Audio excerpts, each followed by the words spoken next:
Hi, let us see accusative in this video. So nominative is very basic form. We could also recap nominative. So the subject, the kid, is holding the direct object guitar. What he is holding is the direct object. So the accusative will go to the object. The kid is the nominative or nominative form because he is the subject, and the guitar is the direct object, so he will get accusative. You should always check what is the subject and what is the object, direct object, by asking questions like what is he holding, what. So you will get the, first let's see the nominative. In nominative there are the for masculine, the for feminine, thus for neutral gender, and the for plural. So you could see thus kind, the, thus, the.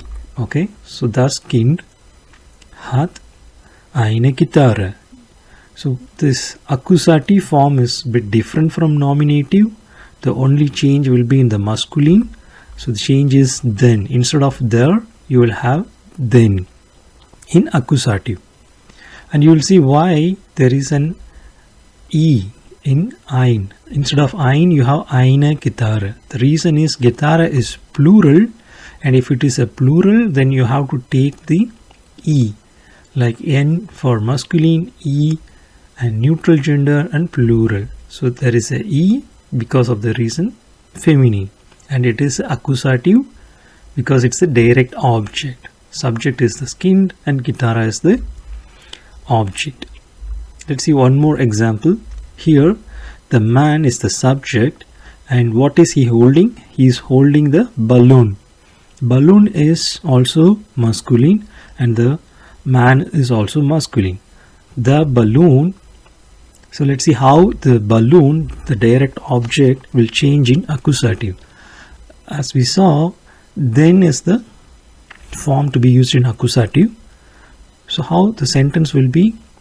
Here is the subject in nominative, the man hat then balloon. So as we saw, it's masculine, so there is only change on the masculine gender in accusative. So it's, you have to write then, not had the balloons is wrong, then balloon is correct. The man had then balloon. The reason is the balloon is the direct object and it will get the accusative form. Let's see one more example so you will have more idea. The man had then sessel. Sessel means the chair. The chair also has the masculine gender. That's the reason you have then. The man is the subject. What is he holding? The day is the direct object, the chair. The man had then sessel. So the masculine noun sessel is the direct object. So it is in the accusative case or accusative form you have to use. I hope you understood. If you still have any questions, please feel free to comment. And if you like this video, please like this video and share the video with your friends. Thank you so much. Bye.